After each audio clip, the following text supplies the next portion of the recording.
guys, so with all of our assignments being posted, I wanted to do something fun for us all, and I thought something fun would be to just listen to a chapter book, which we really don't get to do because we're always listening to our stories in our Wonders book, which is okay, but these stories are a little bit more detailed and a little bit longer, and I think you'll really enjoy listening to a chapter a day.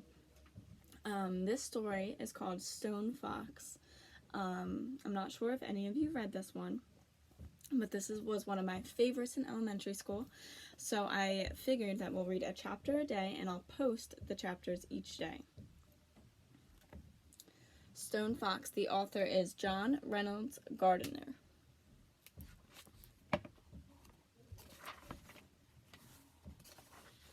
Alright, there are some pictures throughout, so I'll show the camera the pictures when we get there, but I'm going to read like this just so it's easier for me to see the pages.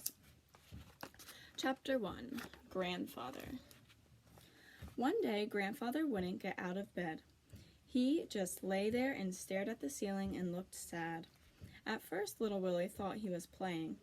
Little Willie lived with his grandfather on a small potato farm in Wyoming.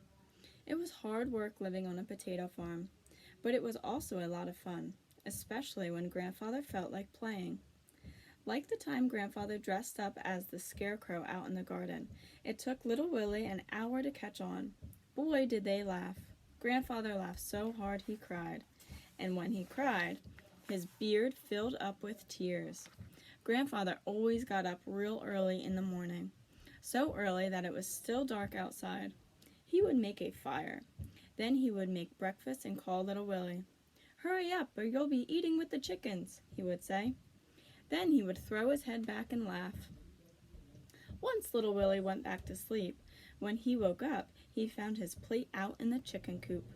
It was picked clean. He never slept late again after that. That is, until this morning. For some reason, Grandfather had forgotten to call him. That's when Little Willie discovered that Grandfather was still in bed. There could be only one explanation. Grandfather was playing. It was another trick. Or was it? "Get up, Grandfather," Little Willie said. "I don't want to play anymore." But Grandfather didn't answer. Little Willie ran out of the house. A dog was sleeping on the front porch. "Come on, Searchlight," Little Willie cried out. The dog jumped to his feet, and together they ran off down the road. Searchlight was a big black dog. She had a white spot on her forehead the size of a silver dollar. She was an old dog, actually born on the same day as Little Willie, which was over 10 years ago. A mile down the road, they came to a small log cabin surrounded by tall trees. Doc Smith was sitting in a rocking chair under one of the trees, reading a book. "Doc Smith," Little Willie called out. He was out of breath. "Come quick." "What seems to be the matter, Willie?" the doctor asked, continuing to read. Doc Smith had snow-white hair and wore a long black dress. Her skin was tan and her face was covered with wrinkles. "Grandfather won't answer me," Little Willie said. "Probably another trick," Doc Smith replied. "Nothing to worry about."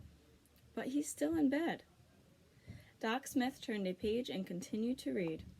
"How late did you two stay up last night?" "We went to bed early, real early. No singing or music or anything." Doc Smith stopped reading. Here is the picture for that page. "Your grandfather went to bed without playing his harmonica?" she asked. Little Willie nodded. Doc Smith shut her book and stood up. "Hitch up Rex for me, Willie," she said. "I'll get my bag." Rex was Doc Smith's horse. He was a handsome Palomino. Little Willie hitched Rex to the wagon, and then they rode back to Grandfather's farm. Searchlight ran on ahead, leading the way and barking. Searchlight enjoyed a good run. Grandfather was just the same. He hadn't moved. Searchlight put her big front paws up on the bed and rested her head on Grandfather's chest. She licked his beard, which was full of tears. Doc Smith proceeded to examine Grandfather. She used just about everything in her little black bag. "What's that for?" Little Willie asked. What are you doing now? Must you ask so many questions? Doc Smith said. Grandfather says it's good to ask questions.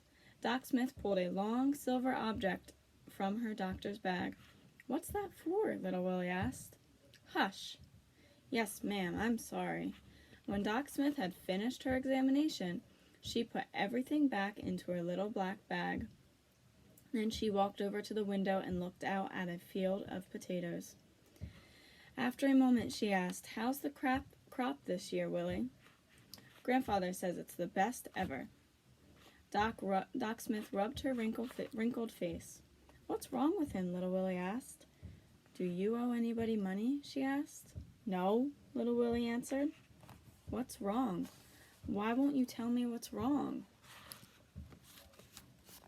Here's the picture of Little Willie and Doc Smith checking on Grandfather. That's just it, she said. There is nothing wrong with him. You mean he's not sick? Medically, he's as healthy as an ox. Could live to be 100 if he wanted to. I don't understand, Little Willie said. Doc Smith took a deep breath, and then she began. It happens when a person gives up on life, for whatever reason. Starts up here in the mind first, then it spreads to the body. It's a real sickness, all right. And there's no cure except in the person's own mind. I'm sorry, child, but it appears that your grandfather just doesn't want to live anymore.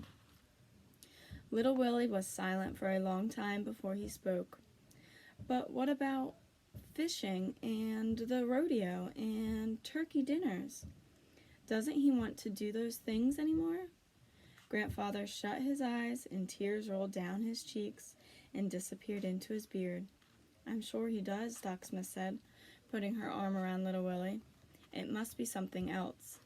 Little Willie stared at the floor. I'll find out. I'll find out what's wrong and make it better. You'll see.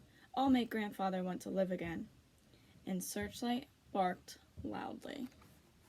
Okay, guys, that was the end of Chapter 1. Tomorrow we'll be reading Chapter 2, so you can tune back into Seesaw and I'll post the next video. Alrighty. Thanks, guys.